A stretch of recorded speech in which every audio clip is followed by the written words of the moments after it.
Hello दोस्तों, मैं हूं सचिन जैन और आज हम जानेंगे राजा राम मोहन रॉय।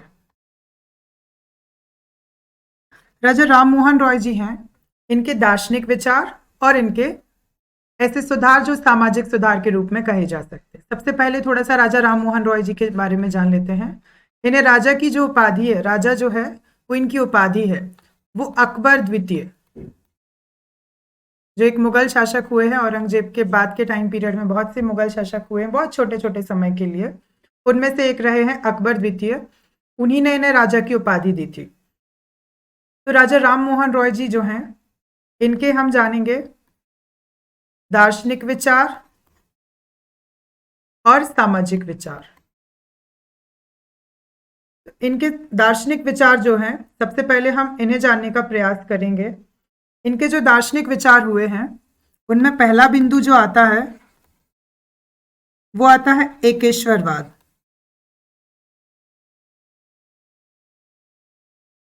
इन्होंने बहुदेववाद, जो बहुत सारे देवता हैं उनको मानना, इसके खिलाफ अपने विचार दिए। इन्होंने कहा कि एक ही ईश्वर है, वही ईश्वर है जिसके आपने बहुत सारे रूप कर दिए, अलग अलग रूप में आप उस ईश्वर को मानते हैं, जबकि वास्तविकता में वो है तो क्या, एक ही ईश्वर। एकेश्वरवाद के विषय में इन्होंने एक पुस्तक लिखी है, गिफ्ट टू द मोनोथिस्ट। इस पुस्तक में इन्होंने अपने एकेश्वरवाद संबंधी विचार जो हैं, एकेश्वरवादियों को उपहार, इस पुस्तक का हिंदी संस्करण है एकेश्वरवादियों का उपहार, इस नाम से उन्होंने क्या किया है, एकेश्वरवाद का समर्थन दिया। वो कहते हैं कि देखिए, जो बहुदेववाद है वो क्या करता है, ईश्वर के अलग अलग स्वरूपों को मान्यता देता है, बहुत सारे ईश्वर हैं। तो ऐसे में क्या होता है, व्यक्ति की जो आस्था है वो केंद्रित नहीं हो पाती।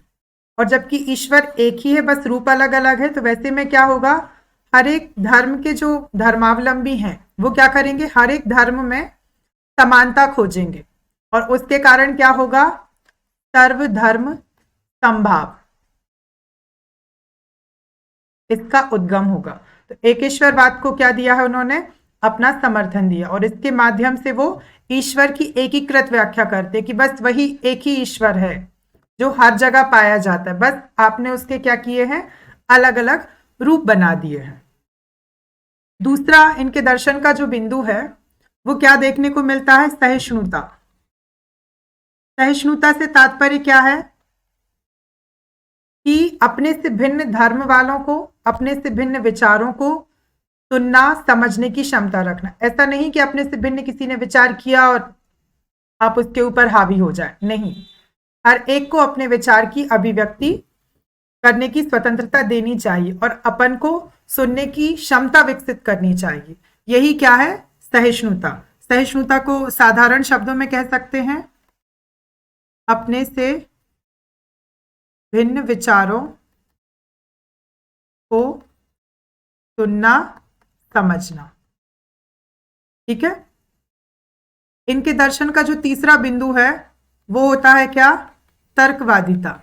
ये कहते हैं कि ऐसी कोई भी चीज, ऐसी कोई भी परंपरा, कोई भी विचार जो तर्क के आड़े आता है, तो आपको क्या करना चाहिए, तर्क का छन्ना लगाना चाहिए, ताकि वो वस्तु कैसी हो, तर्क के पैमाने पर खरी उतरे।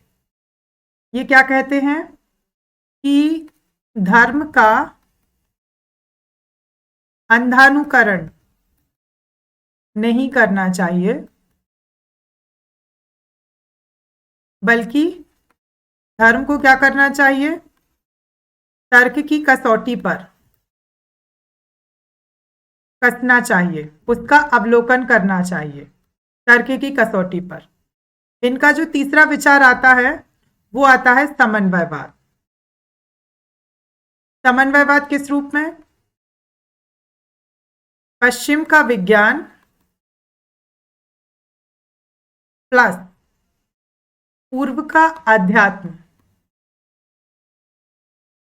इन सब का जब समन्वय होता है तो क्या होता है, इसका समन्वय होता है तो एक फ्यूजन निकल के आता है जिसको हम कहते हैं विश्व बंधुत्व। तो समन्वयवाद के माध्यम से क्या कह रहे हैं कि विश्व में कैसा होना चाहिए, भाईचारा होना चाहिए, बंधुत्व का भाव होना चाहिए। इनके दर्शन का जो चौथा बिंदु है वो है मानववाद। ये कह रहे हैं कि संसार में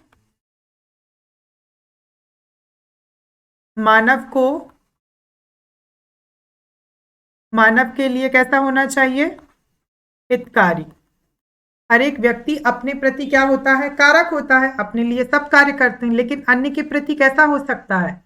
उपकारक हो सकता है। और मानववाद में राजा राम मोहन रॉय जी जो थे, उनके विचार में यही था कि अन्य के प्रति हर एक मानव को अपने समान समझना और उनका सहयोग करना, ये भावना हमारी होनी चाहिए।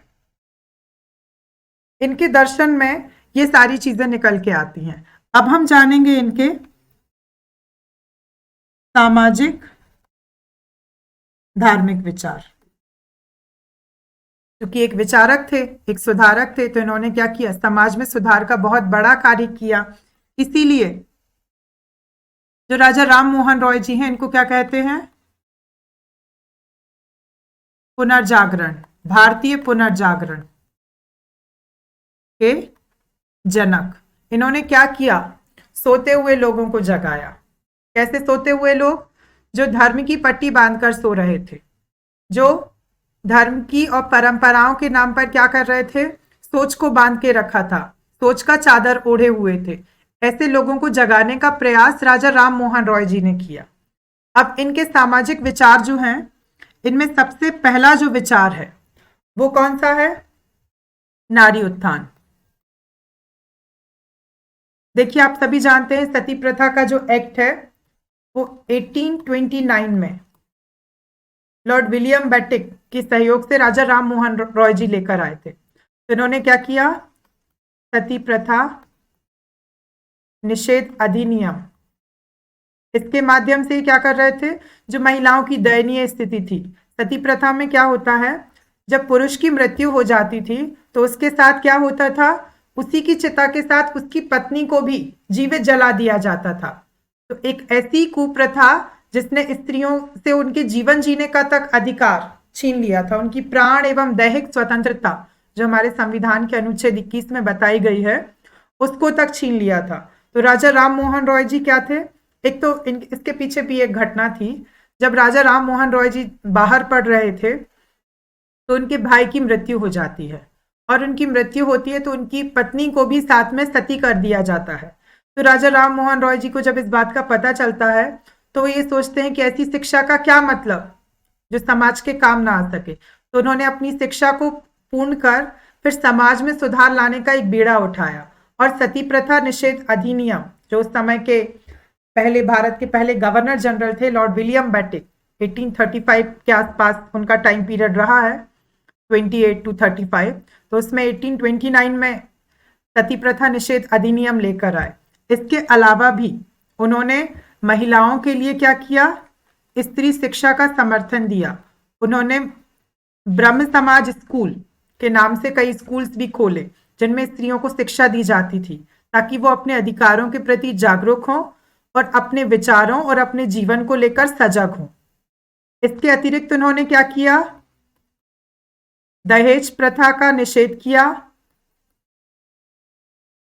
समाज में विधवा पुनर्विवाह के नाम से लोग कहते थे नहीं, ये समाज में सम्मत नहीं है, तो उन्होंने बताया कि ऐसा होना चाहिए, और उन्होंने क्या किया? कई शास्त्रों के लेख प्रस्तुत किए, धर्म का तुलनात्मक अवलोकन के माध्यम से लोगों को बताया कि देखिए आप स्त्रियों के साथ कितना गलत व्यवहार करते हैं। जो बहुपत्नी प्रथा थी, इसको भी उन्होंने क्या किया? इसका इन्होंने विरोध किया और कहा कि बहुत सारी पत्नियों के कारण क्या है, इसका उद्देश्य क्या है? केवल महिलाओं को भोग की वस्तु समझना। इसके माध्यम से उन्होंने क्या किया? स्त्रियों के संबंध में बहुत सारे विचार दिए जो स्त्रियों की स्वतंत्रता के लिए थे। राजा राम मोहन रॉय जी का जो अगला समाज सुधार कार्य था वो अस्पृश्यता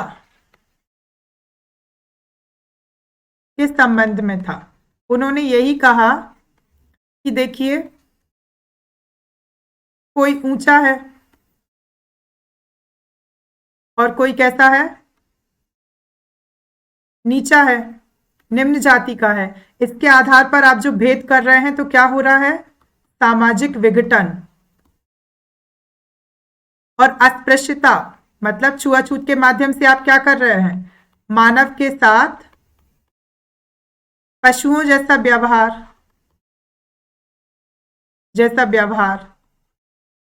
तो इन्होंने क्या किया, अस्पृश्यता है उसके कारणों को बताया, जो वैदिक परंपरा होती थी उसमें कौन कौन सी चीजें हैं और कौन कौन सी नहीं, उसके आधार पर अस्पृश्यता को गलत ठहराया।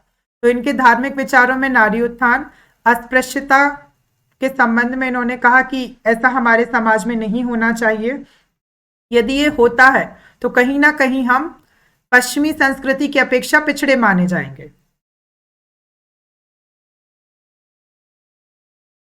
अगला इनका जो विचार था वो किस हेतु था, इन्होंने कहा कि जो हमारा धर्म है उसमें बहुत सारी खामियां हैं, और उसमें कौन कौन सी खामियां हैं, सबसे पहले तो मूर्ति पूजा का इन्होंने क्या किया, खंडन किया। तो फिर इन्होंने किस चीज का समर्थन किया, इन्होंने कहा कि जो उपनिषदों में आत्मन पूजा है कि आत्मा की पूजा करो उसी से आपको परमात्मा मिलेंगे, इसका क्या किया, पूजा का समर्थन दिया, इसका समर्थन दिया। इन्होंने कहा कि देखिए हिंदू धर्म जो है उसमें कई बहुत सारी ऐसी कुप्रथाएं जिसके कारण क्या हो रहा है, ब्राह्मणवाद, क्योंकि ब्राह्मणों का सर्वोच्च था और उसके कारण कई जातियों को शूद्र समझा जाता था और उनके साथ बहुत बुरा व्यवहार होता था।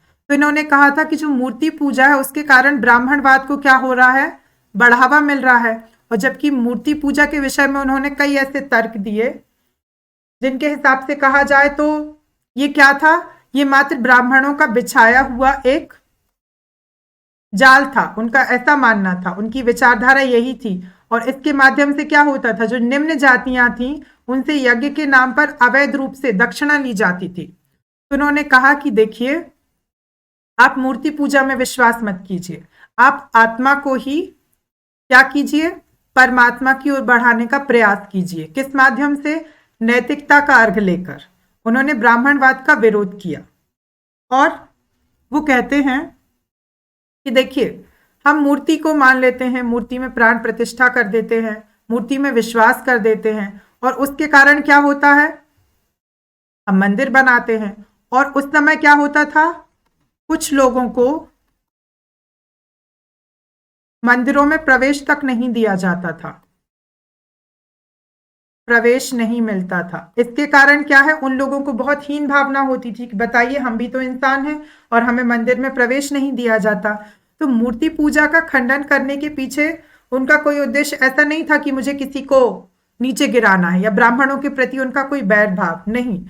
उनका ये मानना था कि जो लोग मंदिर में प्रवेश नहीं कर पा रहे हैं उन लोगों को अपने आप को हीन समझने की भावना ना हो, इसीलिए उन्होंने आत्मन पूजन को समर्थन दिया। देखिए हिंदू धर्म में उस समय भी बहुत सारी ऐसी चीजें थी, बहुत सारी ऐसी परंपराएं थी जो कहीं ना कहीं समाज का विघटन करती थी। तो राजा राम मोहन राय जी ने ब्रह्म समाज के रूप में, वास्तविक रूप से जो ब्रह्म समाज था वो हिंदू धर्म में एक बहुत बड़ा सुधार आंदोलन था, जिसके माध्यम से हिंदू धर्म की एक वैज्ञानिक रूप से व्याख्या की गई। कौन कौन सी चीजें हैं जो तर्क के मामले में बैठती हैं, फिट बैठती हैं, उन्हीं का समर्थन किया। और उनके धार्मिक विचारों में मूर्ति पूजा का जो खंडन है वो हमें दिखाई देता है। ठीक है, इसके अलावा वो क्या कहते हैं कि जो परंपराएं हैं, रूढ़ियां हैं और इसके अलावा जो आडंबर हैं जैसे कि श्राद्ध कर्म, इसका क्या किया, इन्होंने विरोध किया। वो कहते हैं कि देखिए आप अपने माता पिता को उनकी मृत्यु के पश्चात क्या कर रहे हैं, पिंडदान दे रहे हैं, उनको बहुत सारी सामग्री अर्पित कर रहे हैं। उससे बेहतर है कि जीवित रहते ही उनको इतना अच्छा जीवन दें कि उन्हें यही स्वर्ग का अनुभव हो, बजाय इसके कि वो मृत्यु के बाद स्वर्ग जाएं। तो उन्होंने वैज्ञानिक आधार पर इनकी आलोचना की और आलोचना के माध्यम से लोगों को क्या किया, जागरूक किया ताकि वो इन चीजों को समझें और अंधानुकरण के बजाय वैज्ञानिक रूप से चीजों को समझें और उन्हें ग्रहण करें। इसके बाद राजा राम मोहन राय जी जो हैं, इनका ध्यान किस ओर भी जाता है? राजनीतिक दृष्टिकोण। इनका राजनीतिक जो दृष्टिकोण था उसे हम जानने का प्रयास करेंगे। इन्होंने क्या किया? विधि के शासन को समर्थन दिया। इन्होंने कहा कि देखिए, सब अपनी मर्जी के जब राजा बन जाएंगे, किसी भी प्रकार का कोई कानून या कोई विधि नहीं होगी, तो फिर मनमानी व्याख्या के अवसर होंगे। जबकि यदि एक निश्चित विधि होगी, उसके अंतर्गत हम लोगों के साथ न्याय करेंगे, लोगों को उनके अधिकार की जानकारी होगी, तो वो ज्यादा बेहतर तरीके से अपने जीवन यापन कर सकते हैं। और राजनीति भी कैसी बनी रहेगी? लोगों के अनुकूल। और यदि विधि का शासन नहीं होगा, मनमानी व्याख्याएं होंगी, तो उस समय चूंकि भारत में बहुत सारी रियासतें थी, एक जगह जो कानून था वो दूसरी जगह कानून मान्य नहीं होता था। तो उन्होंने क्या किया? विधि के शासन के माध्यम से क्या करना चाहते थे? वो लोगों की राजनीतिक भागीदारी। उनका जो दूसरा राजनीतिक विचार था वो लोकतंत्र के समर्थक थे। उन्होंने कहा कि ऐसी कोई भी आपकी राजनीतिक बात जो जनता के हित में नहीं है, उसको मैं समर्थन प्रदान नहीं करता। उनका कहना था कि जनता के अनुरूप व्यवस्था होनी चाहिए, उनकी भागीदारी होनी चाहिए, चाहे वो प्रत्यक्ष रूप से हो या अप्रत्यक्ष रूप से। इसके अतिरिक्त वह नागरिक अधिकारों के समर्थक थे। उनका मानना था कि देखिए, यदि हम जनता को कुछ अधिकार देंगे तो क्या होगा? सरकार की निरंकुशता पर रोक लगेगी, सरकार के ऊपर कुछ ना कुछ अंकुश जरूर होगा, क्योंकि जनता का भय है, क्योंकि जनता के द्वारा बनाई गई सरकार होगी। तो उन्होंने ये कहा। तीसरी चीज, चूंकि उस समय ब्रिटिश शासन जो था वो भारत में फैला हुआ था, उसी का वर्चस्व था, तो उन्होंने उपनिवेशवाद के विषय में कहा कि देखिए, जो उपनिवेशवाद जो है, इसके कारण क्या होता है? एक देश जो है वो अपने आप को ऊंचा और अन्य देश को कैसा समझता है? निकृष्ट समझता है। तो उन्होंने कहा इसके कारण क्या होता है? जो विश्व बंधुत्व है की भावना जो है वो कैसी होती है? आहत होती है। और उन्होंने कहा कि हमें ऐसा कुछ भी कार्य नहीं करना है जिसके कारण विश्व बंधुत्व आहत हो। इसीलिए उन्होंने उपनिवेशवाद का विरोध किया। कुछ लोग कहते हैं कि उन्होंने सीधा सीधा अंग्रेजों का कभी विरोध नहीं किया। तो देखिए, अंग्रेजों के माध्यम से वो बहुत सारे कार्य करते थे, शिक्षा संबंधी कार्य करते थे, ठीक है। उसके अतिरिक्त भी अन्य कार्य, जैसे कि कई कानून बनाना, सती प्रथा एक्ट, तो उसमें अंग्रेजों का समर्थन जरूरी था, क्योंकि कानून उनके हाथ में था और कानूनन रूप से किसी चीज को लागू करने के लिए उनका समर्थन जरूरी है। यदि ऐसा नहीं होगा, हम उनका विरोध करेंगे तो वो हमारी बात भी नहीं सुनेंगे। तो राजा राम मोहन राय जी ने कहा कि देखिए, मैं प्रत्यक्ष तौर पर उनका विरोध नहीं करता, लेकिन उन्होंने जो उनकी पत्रिकाएं थी उनके माध्यम से क्या किया? अपना विरोध दर्ज कराया। अगला राजनीतिक विचार क्या है? कि विचार और अभिव्यक्ति की स्वतंत्रता। उन्होंने right to speech and freedom, इस सब का क्या किया? समर्थन किया। और इसके लिए उन्होंने क्या किया? पत्र निकाले। उनकी जो पत्रिकाएं हैं उनमें से एक है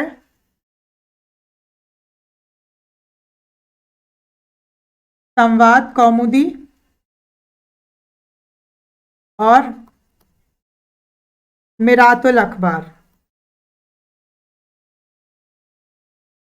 और ब्रह्मनिकल। जो संवाद कौमुदी है ये बांग्ला में प्रकाशित होती थी। जो ब्रह्मनिकल है ये अंग्रेजी भाषा में, और जो मिरातुल अखबार है ये फारसी में प्रकाशित होती थी। तो इन्होंने क्या किया? पत्रकारों के माध्यम से क्या किया? लोगों को जागरूक करने का प्रयास किया, उनके जो अधिकार थे, उनके जो राजनीतिक अधिकार थे, उनसे उनको अवगत कराने का प्रयास किया। इसके अलावा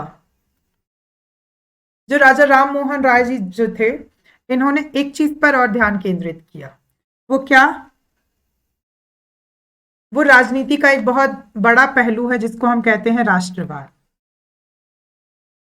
कई जगह कहते हैं राष्ट्रवाद के तौर पर इन्होंने सीधे तौर पर काम नहीं किया। तो देखिए इन्होंने क्या किया, समाज सुधार किया। समाज सुधार में जो परंपराएं थी उनको हटाया गया, जो रूढ़ी परंपराएं थी, तो इससे कैसा बना?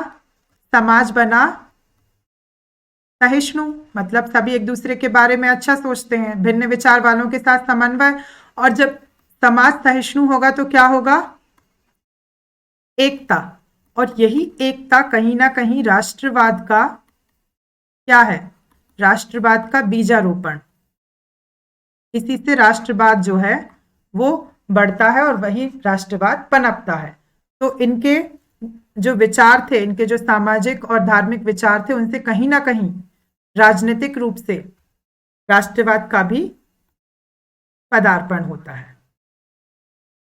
इन्होंने शिक्षा व्यवस्था के संबंध में भी अपना एक विचार दिया और इन्होंने ये कहा कि जो पाश्चात्य शिक्षा है और जो हमारी भारतीय शिक्षा है, इन दोनों के समन्वय से क्या हो सकता है? बौद्धिक विकास हो सकता है। ठीक है। अब पाश्चात्य शिक्षा से क्या होगा? विज्ञान, गणित, इन सब चीजों का बच्चों को ज्ञान मिलेगा।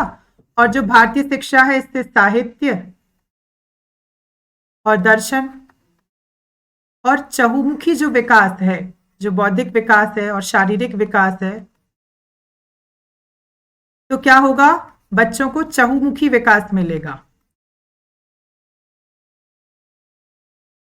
क्योंकि राजा राम मोहन राय जी जो थे, इन्होंने क्या किया? इन्होंने विभिन्न भाषाओं की, फारसी, हिब्रू, इजराइल की लैंग्वेज है, अंग्रेजी, फ्रेंच, ये सब भाषाएं पढ़ी और इन्हीं भाषाओं के जो दर्शन हुए हैं उनको भी जानने की कोशिश की। तो इनकी जो शिक्षा के प्रति जो विचार थे वो बहुत उदार विचार थे और इनके जो शिक्षा संबंधी विचार थे उसी के कारण लॉर्ड विलियम बेटिक जो थे, उन्होंने क्या किया था? उन्होंने शिक्षा संबंधी मैकाले के अनुशंसा को मान्यता दी। इसके पीछे भी इनका बहुत बड़ा हाथ था। इन्होंने शिक्षा के संबंध में मैकाले के जो विचार थे उनको लागू करने का प्रयास किया। राजा राम मोहन राय जी जो थे, इन्होंने एक अन्य विचार जो था वो इनका ये था कि जो न्याय व्यवस्था है, जूरी होनी चाहिए। जूरी मतलब जिसमें 3 या 5 जज बैठते हैं और फिर वो निर्णय करते हैं आपसी बहुमत के आधार पर। ठीक है। तो इस व्यवस्था का लाने के पीछे लॉजिक क्या था? उन्होंने ये कहा कि देखिए, यदि आप सिर्फ एक जज को बिठाते हैं तो उसका कोई दृष्टिकोण है, उसकी अपनी धारणा है, तो वो उस हिसाब से निर्णय दे देगा। क्योंकि जजेस के पास क्या होता है? उनका खुद का विवेक होता है जिसके आधार पर वह निर्णय करते हैं। हालांकि कानून का सहारा लेते हैं, लेकिन फिर भी जब कोई भी विचार लेना होता है तो उसमें उनका एक विशेष मत होता है, उनका एक विशेष दृष्टिकोण होता है। और जब 3 से 5 जज होंगे तो सभी अलग अलग बातें सामने आएंगी। ऐसे में जो निर्णय होगा वो कैसा होगा? अधिक सटीक होगा, अधिक बेहतर होगा और उसमें भी बहुमत होगा। तो इन्होंने जो जज जो होते हैं उनकी एक बेंच जिसमें 3 या 5 जजेस बैठते हैं, फिर निर्णय लिया जाता है, इस बात को भी राजनीति में और न्याय व्यवस्था में लागू करने का प्रयास जो था वो राजा राम मोहन रॉय जी जो थे उनके द्वारा दिया गया। इसके अतिरिक्त उनके आर्थिक विचार, उनके आर्थिक विचार कैसे जान पड़ते हैं? देखिए, जो किसान थे और जो मजदूर थे, ये क्या कर रहे थे? आंदोलन कर रहे थे उस समय। किसके खिलाफ? जमींदारों के खिलाफ। और अंग्रेजों की जो नीतियां थी, भूमि नीतियां, जैसे रैयतवाड़ी, महलवाड़ी और आपकी कह सकते हैं जमींदारी व्यवस्था, इनके खिलाफ क्या कर रहे थे? आंदोलन कर रहे थे। तो किसानों और मजदूरों के आंदोलन को अपने लेख के माध्यम से उन्होंने क्या दिया था? समर्थन दिया था। और उन्होंने ये कहा था कि भारत में चूंकि अधिकतर किसान हैं, मजदूर वर्ग हैं, उनके हितों को भी हमें देखना चाहिए, ना कि कुछ जमींदारों या फिर अंग्रेजों की जो भूमि के प्रति जो टैक्स कलेक्शन की धारणा है उसको लेकर। तो इन्होंने अपना विरोध दर्ज कराया था अपने लेखों के माध्यम से। इनका दूसरा आर्थिक विचार ये था कि जो यूरोपीय उच्च वेतनमान के अधिकारी हैं, उनके बजाय क्या करना चाहिए? भारतीय निम्न वेतनमान के कर्मचारी रखने चाहिए। अब इससे लाभ क्या होगा? देखिए, यूरोपीय जो होते थे उन्हें भारतीय भाषाओं का ज्ञान नहीं होता था, भारत में क्या सामाजिक ढांचा है, कौन कौन सी चीजें होती हैं, उन्हें ज्ञान नहीं होता था। तो उनकी ट्रेनिंग पर बहुत बड़ा हिस्सा खर्च किया जाता था और ऊपर से उन्हें बहुत वेतन भी दिया जाता था। राजा राम मोहन राय जी कहते थे कि भारतीयों को आप कम वेतन देंगे क्योंकि आपको इन सब ट्रेनिंग में खर्च नहीं करना पड़ेगा, और दूसरी चीज उन्हें भारत के जो परंपराएं हैं, जो सामाजिक ढांचा, उसके अनुसार कैसा व्यवहार करना है, लोगों के साथ उनका संपर्क बहुत बेहतर हो सकता है, तो आपका कम पैसा व्यय होगा। तीसरा जो उन्होंने आर्थिक विचार दिया था वो ये था कि जो आपका सैन्य व्यय है इसमें क्या कीजिए? कटौती, और लोक कल्याण में वृद्धि। चूंकि राजा राम मोहन रॉय के समय कई जगहों पर अकाल जैसी समस्याएं होती थी, एक साथ सूखा पड़ गया, कई जगह बाढ़ आ गई, तो ऐसे में क्या होता था? फसलें खराब हो जाती थी और परिणाम ये निकलता था कि लोग जो है वो अपने खाने के लिए तक व्यवस्था नहीं कर पाते थे। तो उन्होंने यही कहा कि आप सैन्य व्यय को कम कर दीजिए और जो लोक कल्याण है, जो पब्लिक वेलफेयर है, उस पर आप ज्यादा इन्वेस्ट कीजिए ताकि लोगों के जीवन स्तर में परिवर्तन हो और वो अपना जीवन जी पाए। इसके अतिरिक्त उन्होंने एक बात और कही थी कि जो यूरोपीय हैं, यूरोपीय जो धनी हैं, उनको क्या करना चाहिए? भारत में बस जाना चाहिए।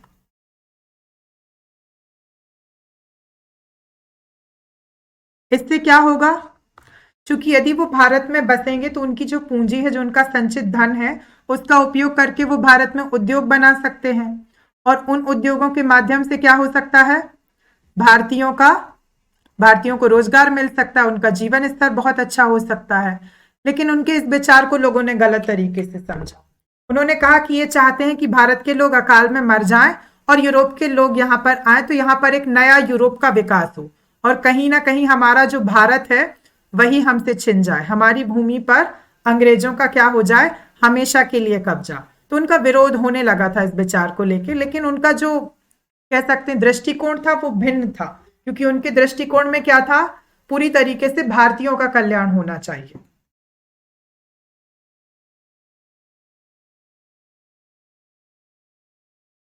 अब हम एक चीज और जानने की कोशिश करेंगे, वो यही कि इन्होंने ऐसी कौन कौन सी चीजें और कही जो अर्थ से संबंधित थी। तो इन्होंने यही कहा कि जो विलासिता की वस्तुएं हैं,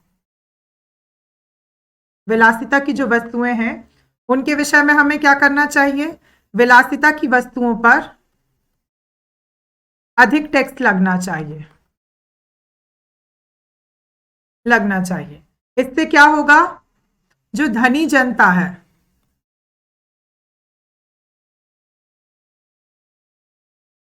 उसकी जो अतिरिक्त आय है उसका उपयोग क्या होगा? लोक कल्याण में होगा। आप अमीर लोगों पर ज्यादा टैक्स लगाइए और फिर क्या करें? उस टैक्स कलेक्शन का प्रयोग किसके रूप में करें? लोक कल्याण के रूप में, निर्धन जनता के ऊपर। ताकि क्या हो? ताकि जो हमारी आर्थिक असमानता है जो हमारी इकोनॉमिकल, जो कह सकते हैं, कुछ लोग बहुत अमीर हो गए हैं, कुछ लोग बहुत गरीब हो गए हैं, तो इस खाई को पाटा जा सके, आर्थिक असमानता हो, इक्वालिटी हो, इकोनॉमिक इक्वालिटी के पक्षधर थे। तो ये थे राजा राम मोहन रॉय जी के विचार, उनके सामाजिक विचार, उनके दार्शनिक विचार और उनके आर्थिक राजनीतिक विचार। उनके यही विचार जो थे, उन्हें कहीं ना कहीं भारतीय पुनर्जागरण के अग्रदूत के रूप में जाना जाता है, क्योंकि उन्हीं के विचारों से प्रेरित होकर भारत में आगे फिर समाज सुधार के कई कार्यक्रम हुए, जिनमें प्रार्थना समाज और भी बहुत सारे ऐसे आंदोलन हुए जिन्होंने समाज को परिष्कृत करने के लिए बहुत सारे कदम उठाए। तो ये थे राजा राम मोहन रॉय।